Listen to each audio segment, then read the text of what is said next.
Wait, you're listening? Okay. All right. Okay. All right. You're listening to Radiolab. Radiolab. From WNYC. See? Yeah. Rewind. This is Radiolab. I'm Lulu Miller. So around this time of year, in the States anyway, the days are getting longer. The nights are getting warmer. So everybody just find a partner. It's dancing weather. And if you don't know them, that's fine. You can just walk up to somebody and say, "Hi, I'm so-and-so.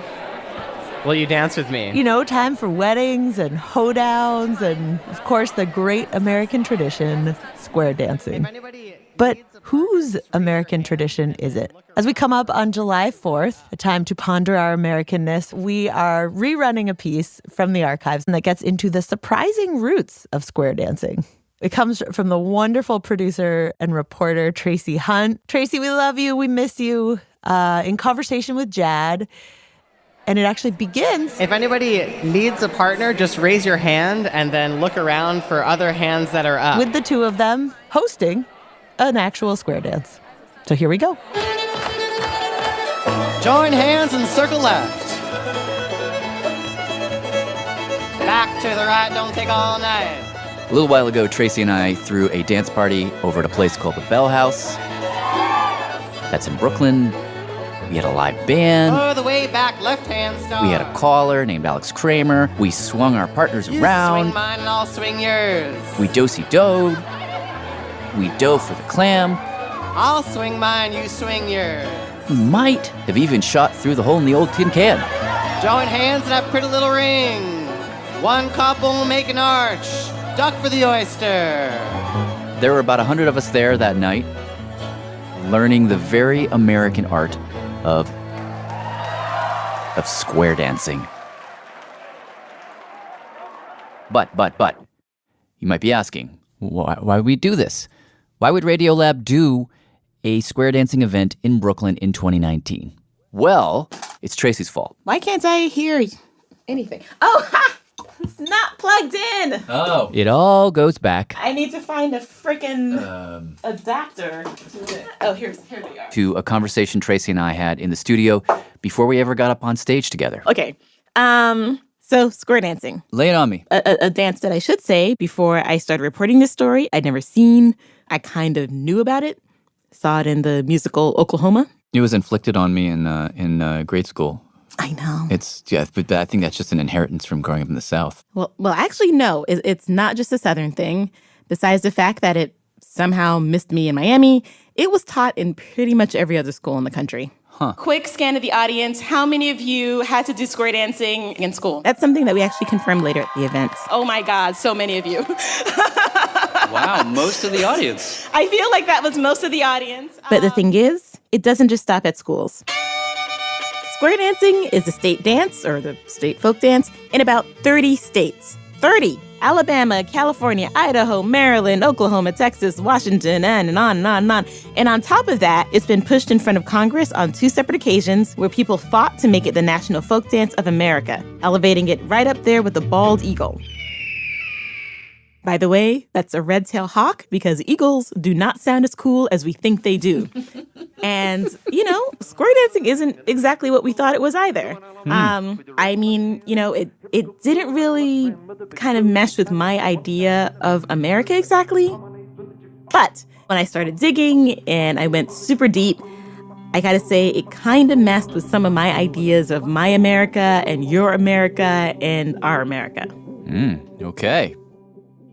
So, just to get things started off, I'm going to take you back to the 1890s, or 1890-ish. In the late 1800s, there were many immigrants coming to this country from Southern and Eastern Europe. According to folk dance scholar Phil Jamieson, at that time, a new wave of immigrants were coming to America. Italians and Slavs and Polish people and Jewish people. And they were seen as very different from the earlier waves of English and Irish and German immigrants. And the old stock Americans sort of pushed back against these immigrants and said, wait a minute, we are the real Americans. Our ancestors were here first. And, think of 1890 is when the Daughters of the American Revolution was founded. We were a generation past the Emancipation Proclamation and the Trail of Tears. And in 1892, the Pledge of Allegiance was put into our public schools. And so Bill says around this time, there was a national conversation bubbling up about who we as Americans are.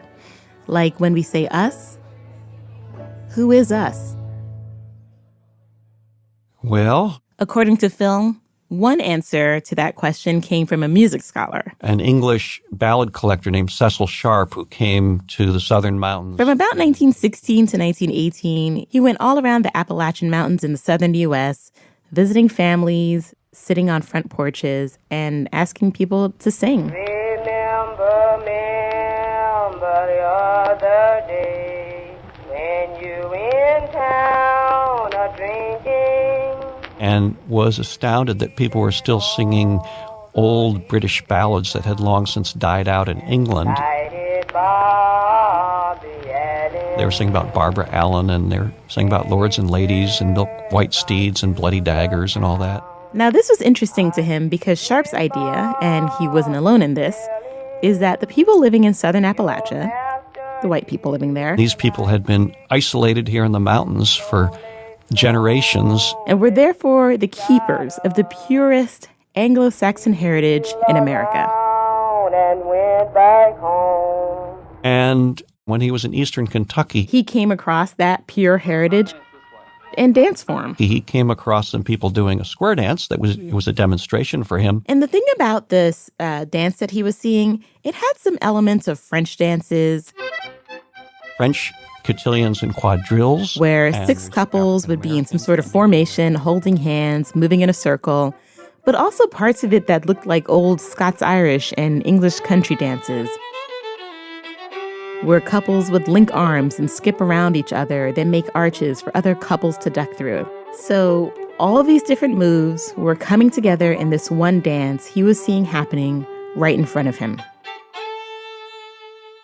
And he just made this assumption that these were Anglo-Saxon people and this is the folk dance of our ancestors. Now, obviously, there were a lot of different kinds of people living in those mountains that he was ignoring. But despite that, or maybe more like because of it, this idea that square dancing was quintessentially American just took off. And shortly after that is when they started teaching folk dances in schools. So the first place I heard any of this was this tweet thread that was very tantalizing. It sort of pegged Henry Ford as the mastermind behind this white supremacist plot to put square dancing in all the schools in order to, save white children from jazz or something. I see. So this is an attempt at whitewashing. Basically, yes. Got it. Now, first of all, Henry Ford was an anti-Semite and for some reason thought Jews invented jazz and hated jazz. And he tried to promote dances from, quote, northern peoples. But Henry Ford had nothing to do with teaching square dancing in physical education classes. That part of the tweet thread isn't quite true.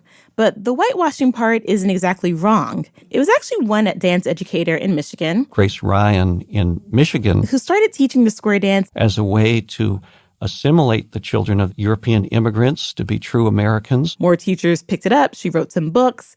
That kind of popularized it around the country among teachers. And before you know it, bam, square dancing in schools. From Tuscumbia, Missouri, they call themselves the Lake of Ozarks Square Dance. And then the dance started to spread. You all set? All right. People were dancing in community halls and public squares and churches and barns. By the 30s, square dancing is all over the radio. As TVs start popping up in American homes, square dance is too. Join hands, circle left. You know, you could just go to YouTube and Google Lucky Strike square dancing, and you see this really weird commercial where there's actually cigarettes doing the square dance. Oh, Lucky Strike means fine tobacco. By the 40s and 50s, it's huge. The square dancing craze sweeping across the nation keeps on growing in New York in a big way. Square dancing clubs start forming all over the place. I'm from Burbank, California. Out west, it starts to get a little yeehaw with men in cowboy shirts and boots and women in big fluffy skirts. So beautiful. In 1951, they form a national organization that puts on this National Square Dancing Convention where tens of thousands of people gather from all over the country and square dance together.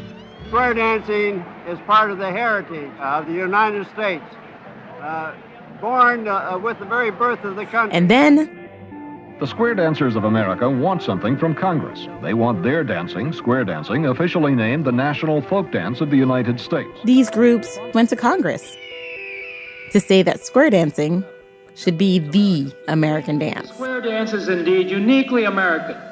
It's American. And actually, it was officially the National Folk Dance from 1982 to 1983. So I really wanted to talk to the people who were part of this effort, but a lot of them are dead. You mean, so this is an old movement? This is an old movement. But this is Leslie. I did manage to find the congressman He is coming right in. who introduced some of these bills. Sorry, here he comes. Okay. His name is, Leon Panetta. Hey, how are you, Tracy? Wait. Former Secretary of Defense and former director of the CIA, Leon Panetta. The Leon Panetta? The Clinton Leon Panetta? The Clinton Leon Panetta, former White House chief of staff. I think this is a moment for a strong, steady hand. Usually these days he's on CNN answering hard questions about drones. Responsibility of the intelligence community. National security. It has to be comprehensive. So I think he was a little surprised when I called him up and said, hey, you want to talk about square dancing? Well, it came out of nowhere. It brought back. He introduced a bill about square dancing? Yep. Well, I actually did folk dancing when I was in grammar school, and enjoyed it then, and always kind of kept track of. Back in the 1980s, he was a congressman out of California, and there was a couple that were involved in folk dancing. George and Ann Holzer, I believe, were their names. Mm-hmm.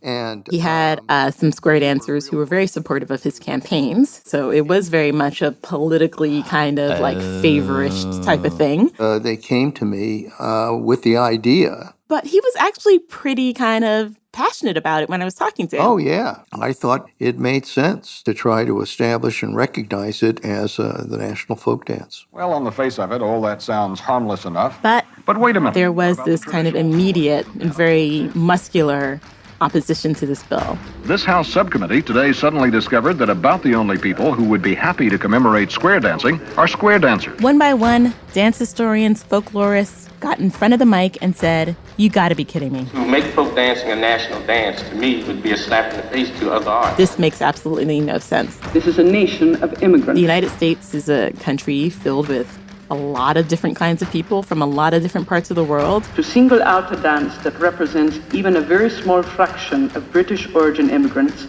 would be insulting to every other cultural group in this country." Everyone was like, square dancing? Seriously? What about hula? Isn't that a folk dance? What about tap? Or for that matter, break dancing as an expression of urban folk culture. Not to mention the people who were here first. Native Americans who have their own dance traditions. One bit of testimony that actually stuck with me was from the 1988 hearing. It was a woman named Raina Green. She was at one time the head of the American Folklore Society, and she is a member of the Cherokee Nation. And she said, "My grandmother has only ever done the square dance in schools. That's the only place she ever did it. And at the same time, she was forbidden from doing her own tribal dances." And so to come and say that square dancing is now the national folk dance would be to dishonor her and dishonor all our ancestors. And even just to put a finer point on it, I mean, you take something like the massacre at Wounded Knee. I mean, that was the culmination of a series of events that I think began with a dance. Wow. So it wasn't simply that they were being forgotten. I think they were being very violently suppressed at times. So the dance has the question of what dance you do is not always it's sometimes violent, you know? Yeah. So I'm curious about what would be your reaction to that argument? Well, I certainly appreciate Indian tradition and what happened to the Indians throughout history. There's no question how abused they were. Mm-hmm. At the same time, it's important to recognize some of the things that make United States what it is today. So I always remember de Tocqueville's comments when he came to this country and went to the frontier, and by the way, saw people folk dancing at that time. But he mentioned something that I think is particularly important. He said the difference about America is that in those small communities throughout the West, people care for one another. They have a sense of community. Yeah, I don't think that was when de Tocqueville was here and he was looking at the West. I don't think that was much of a time of togetherness. I mean, plenty of Indian tribes are being driven off their land. It was tough. I don't want to start a whole thing, but I guess it's just I'm kind of don't want to have like a romanticized view of that time period. No, I don't think we have to have a romanticized view. I mean, the fact remains that all of us in our communities do recognize the importance of helping one another. And that isn't romanticizing a damn thing. And I just think at some point it would be a nice gesture to all of those that enjoy that to make clear that the United States recognizes the square dance is particularly unique to the history and to the culture of America. Well, I really appreciate you taking the time to talk about this. Sure. Yeah. I wish that there was a slightly more satisfying response there. I feel like you guys were not having the same conversation or something. That was like... Yeah, to say the least. And it made me realize that, maybe I shouldn't be talking to a politician. I should be talking to square dancers. And so I made some phone calls. Oh, are you Linda? I'm Linda. I traveled to the heartland of America. And... Square dancers hug. Okay, all right. That's called a yellow rock. Okay. What I found out about square dancing was actually really surprising. Like what? Well, you're going to have to wait till after the break. Oh, well then. Radiolab will continue in a moment. I'm Jad, this is Radiolab. We are back from break with producer Tracy Hunt doing the dance of the square, where we haven't actually done the dance yet. That's coming. Where we'd left off so far, we'd seen what happened when a bunch of square dance evangelists took their cause to Congress, pushed for square dance to be the American folk dance. People pushed back against that, claiming, actually, no, the square dance leaves people out. It actually represents something truly painful in our country's past. That's where we left off. Yeah, but that was in the 80s, more than 30 years ago. And I wanted to see what was going on with square dancing today. And I was making a bunch of calls, and I eventually talked to this one woman named Linda Peterson. She was part of the effort to make square dancing the state folk dance for the state of Maryland. And she invited me to the National Square Dancing Convention. All right, I'm in the lobby of the downtown Marriott in Kansas City, Missouri, in this huge convention center. People were just arriving.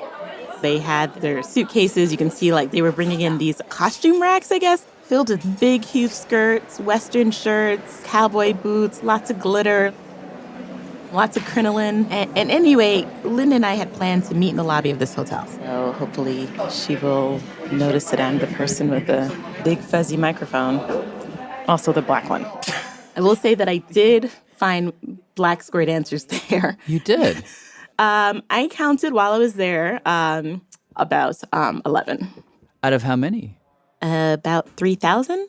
Oh, wow. So I guess 1 in 300. Oh, that's a ratio. Yeah. But eventually. Oh, are you Linda? I'm Linda. Linda spotted me. I'm good. Square dancers hug. Okay, all right. And then she just takes me around, and she just starts. This is Tracy. Hi, Tracy. Introducing me to everybody. Hi, glad to meet you. Hi, Tracy. In the square dance world. Yes. Each person was just friendlier than the last.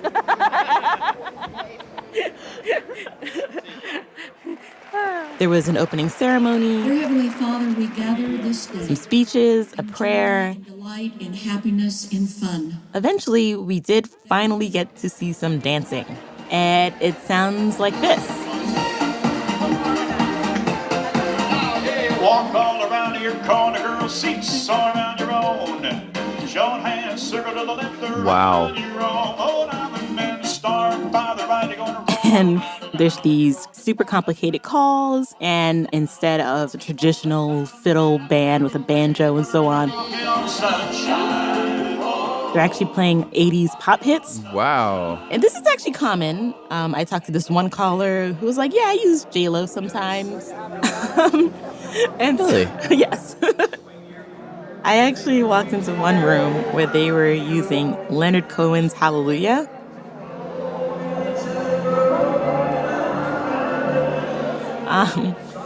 So they really do use like just all kinds of music. And, you know, it was just a long ways off from like, you know, Oklahoma-style Western frontier version of square dancing that I had in my head. And when I started going around talking to people... New York Public Radio, so this is just my mic and I'm recording, just to let you know. That's a microphone? It is a microphone. It was also pretty clear that this push to make it the national folk dance was kind of waning. So after a while, I think the square dance folks decided, you know what, let's not stir up trouble. Let's keep a positive attitude and image for our activity. This is Roy. I talked to him and his wife, Betsy Gata. Right. Betsy Gata is kind of a big deal in the square dancing world. Anyway, they made it sound like they had heard the backlash and sort of in some way kind of got the point. I mean, we were talking about that, and there were times when the square dance activity, to be perfectly honest, for a long time, it was a white activity. I think that does make, you know, someone like me, who I'm a black person, so you can probably tell, go, huh? Like, why is this activity that's, seemingly for and by and created by white people, why does that have to be the national American dance, And it kind of does feel like a little, like you're, I'm being excluded, or I'm being told that, that this is what it means to be an American And a lot of people in our activity took heed of that and said, yeah, there's a valid point. But we still kind of felt that it was the one dance form that hopefully transcended all of that, because it is all-inclusive. Granted, it wasn't. But then again, America wasn't an inclusive society. And what we kind of wanted to do was bring everybody in. That was our strategy. We wanted to set the hook and reel everybody into the group. And what sort of came out for me over time was that for them, being the national dance, it wasn't so much like trying to make this like piece of white culture, like enshrine it into, some sort of national symbol.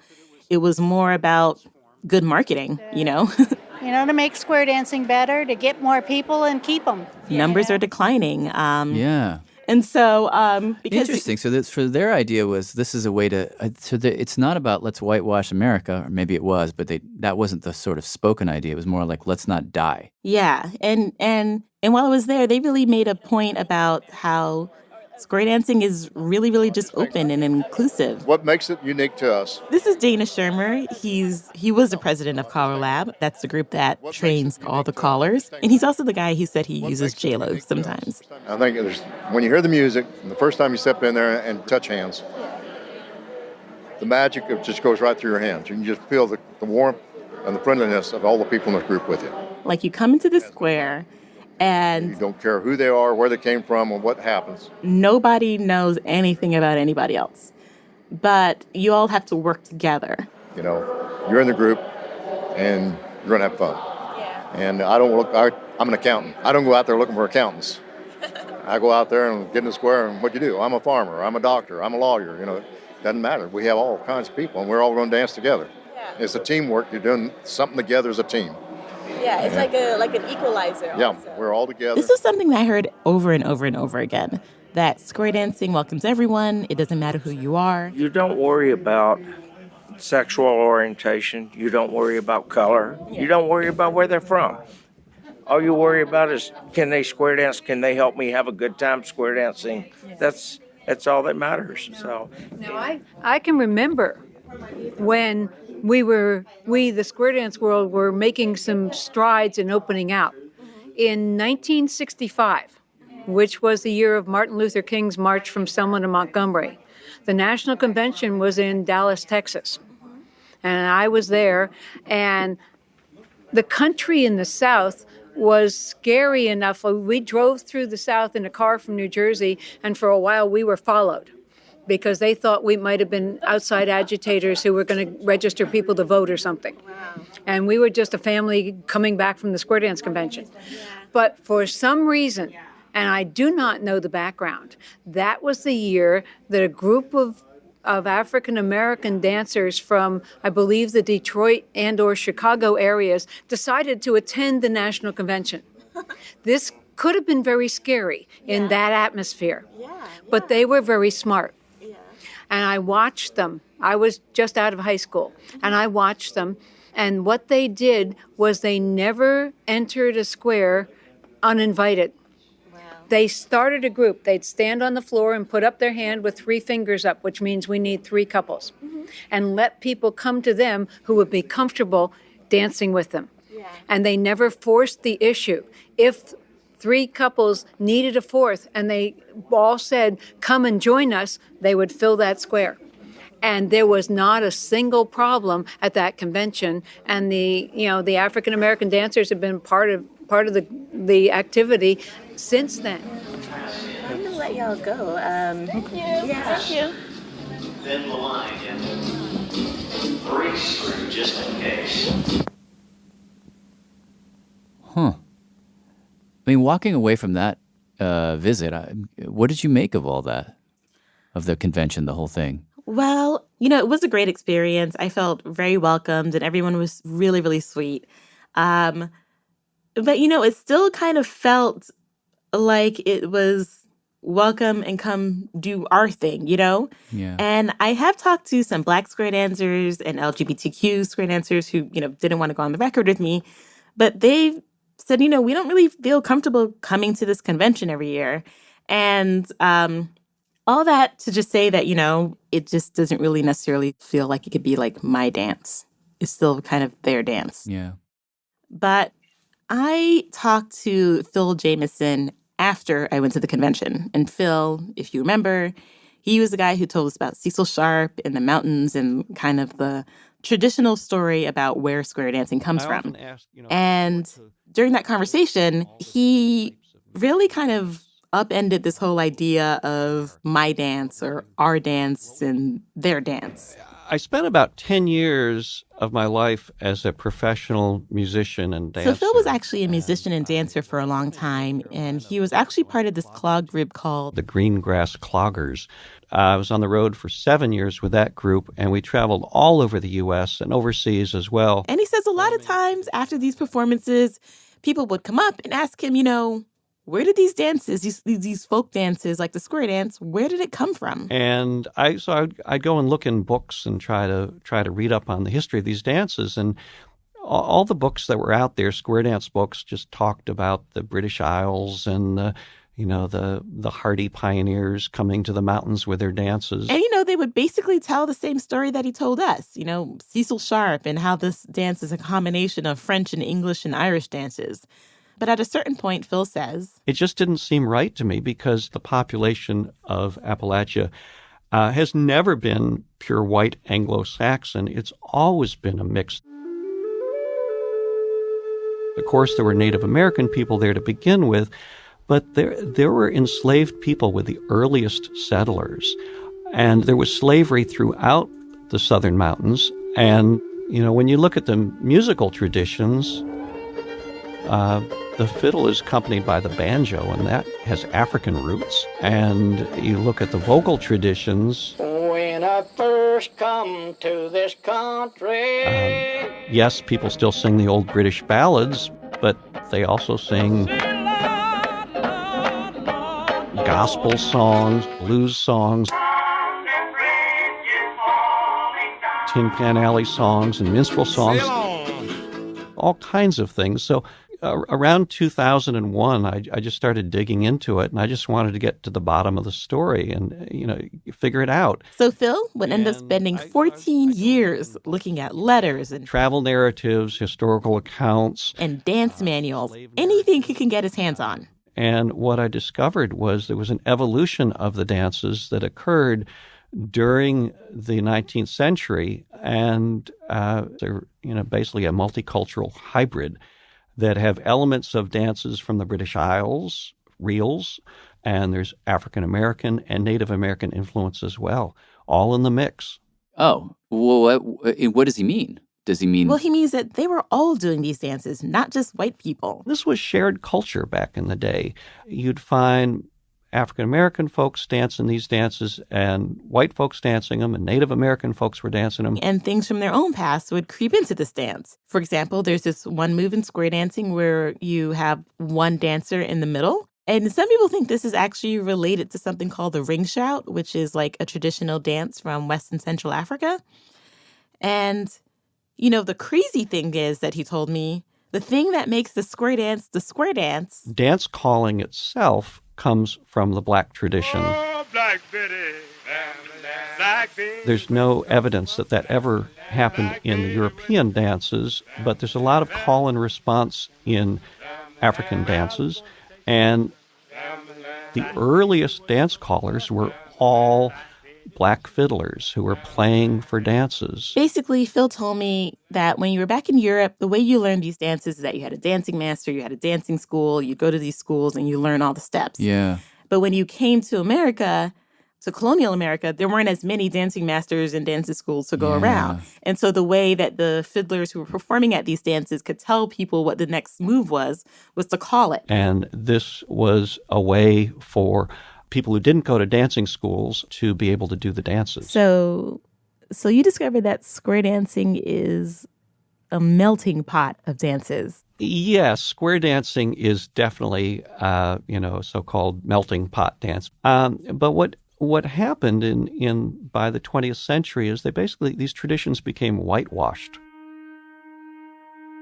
And the black history behind it got forgotten. You turn around, dig a hole in the ground. Oh, Emma, oh. Oh, Emma, oh. You turn around, dig a hole in the ground. Oh, Emma, oh. Did anyone at the hearing make the argument that he was making?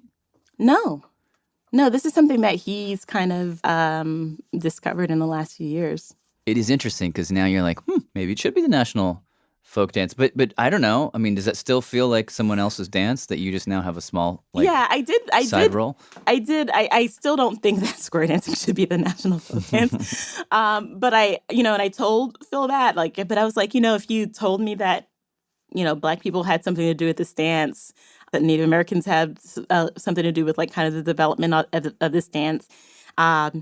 If you told me that, then I would say, so that actually this dance is a lot more American, in that inclusionary way that we would like to think of America as, than I would have thought. And maybe it wouldn't be such a bad idea. And then he pointed out, well, what about Latino people? What about Asian people? And what about, once again, we're way too multicultural a society to just say. But what if this thing? Okay. What if you? I'm trying to create a scenario that's the most inclusive thing possible. Okay. But I'm not gonna get there. I'm gonna leave so many people out. But it's I don't know. I mean, isn't there room in square dancing? In other words, if there's room for Black people. Mm-hmm. I shouldn't say room. I mean, if there, what's the word? Well, yeah, fine. If there's room for Black people, there's certainly room for white people. Why not create a square dance that's as diverse as America? I mean, fuck, you look at tap dance at a square dance. I mean, it's all it is like you for can tap people. dance in a square dance. You can clog in a square dance. Why not? You can find videos of people clogging in a square formation. You could, I don't know, do modern dance in a square dance. That's a little harder, but maybe it's a little harder. But ballet, sure. Hip hop dancing. I could see more hip hop dancing in a square dance. Well, okay, it was at this point, when this conversation started to go somewhere, that we decided, you know what? We should have a live show. Does anyone else have any other ideas about what's a fun group dance that we can all do together? What'd you say? The moonwalk. Okay, all right. Problematic, no, but whatever, It's a documentary, but any others? The Charleston? The twist? So we had done our introductory square dance with everyone, and we told them this history. The what? The butt? Okay. But then we heard about this one particular square dance call, and this is the one that's related to the ring shout, which I mentioned earlier. So, Alex, let's talk a little bit about the last dancer tonight. So we brought our square dance caller, Alex Kramer, back on stage. But at some point, you're going to use a call that's, what's the call going to be? Oh, right. So, Did you forget already? So the dance is called Birdie in the Cage. Okay. So the first call is put the birdie in the cage. And so then what happens is if you're the birdie at that moment, you just like hop on in to the center of the circle and you get to do your special dance. It can be the YMCA, the butt, the funky chicken, the funky chicken, the floss. You can floss, you can milli rock, you can kid and play, you can twerk. You can twerk. You can nay-nay. You can what? Nay-nay. Nay-nay, yeah, Dougie. Absolutely. So that's what we're gonna do. We're gonna do a little square dance, and then he's gonna say Birdie in the Cage, and then everyone's gonna do whatever the F you want. Hey, show us what you're working with. And join hands, circle left, circle to the left, round you go. Back to the right, don't take all night.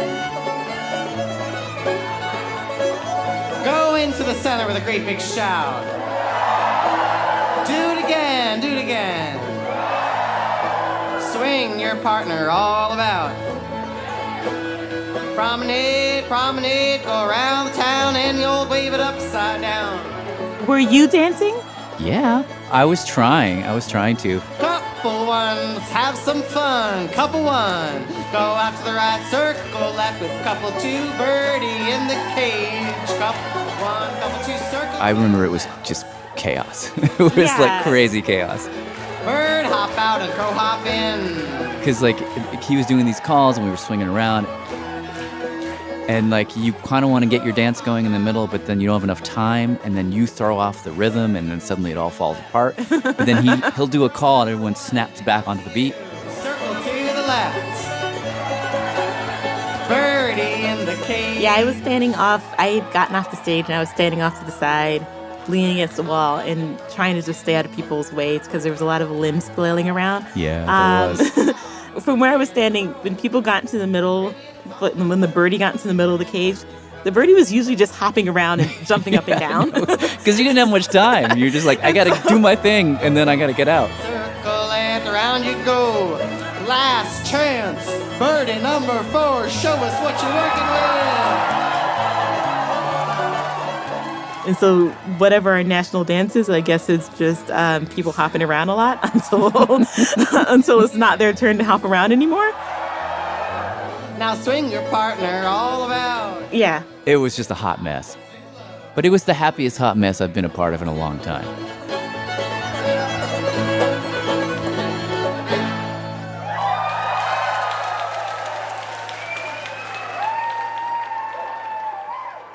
Kind of beautiful.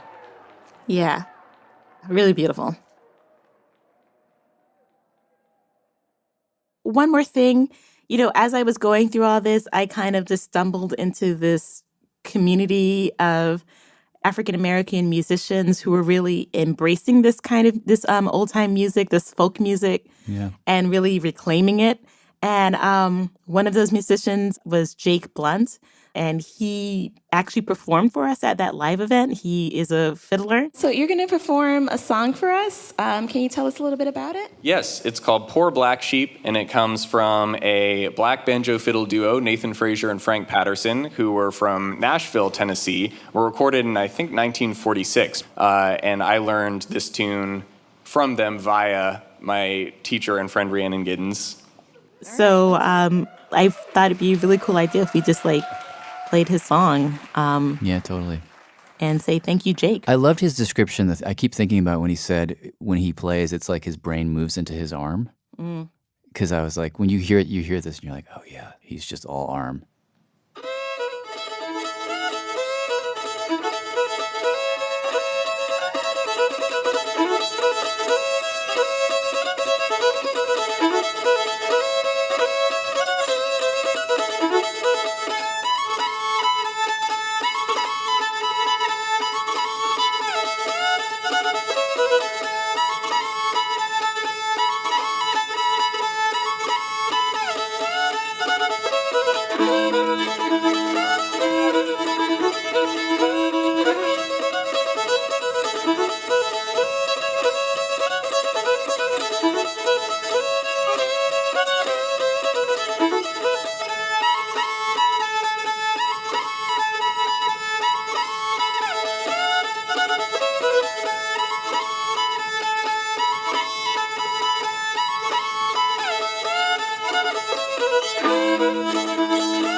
Well, thank you, Tracy. You're welcome. This episode, of course, was reported by Tracy Hunt and produced by Annie McEwen. And we also had an assist on the sound design mix front from Jeremy Bloom. Also, I just want to say thank you to Lee Ellen Friedland, Bob Dulcimer, Alex Kramer, our caller, our amazing band from the live event, Stephanie Coleman, Courtney Harmon, and Steph Jenkins. And Phil Jameson has a book out called Hoedowns, Reels, and Frolics, Roots and Branches of Southern Appalachian Dance. You should definitely check that out. Thanks. Hi, I'm Basit Kari and I'm from Somerset, New Jersey, and here are the staff credits. Radiolab was created by Jad Abumrad and is edited by Soren Wheeler. Lulu Miller and Latif Nasir are our co-hosts. Dylan Keefe is our director of sound design. Our staff includes Simon Adler, Jeremy Bloom, Becca Bressler, Ekedi Foster Keys, W. Harry Fortuna, David Gebel, Maria Paz Gutierrez, Sindhu, Niana Sambandam, Matt Keelty, Annie McEwen, Alex Neeson, Valentina Powers, Sarah Kari, Sarah Sandback, Ariane Wack, Pat Walters, and Molly Webster. Our fact checkers are Diane Kelly, Emily Krieger, and Natalie Middleton. Hi, I'm Luis Vera, and I'm calling from Mexico City. Leadership support for Radiolab science programming is provided by the Gordon and Betty Moore Foundation, Science Sandbox, the Simons Foundation Initiative, and the John Templeton Foundation. Foundational support for Radiolab was provided by the Alfred P. Sloan Foundation.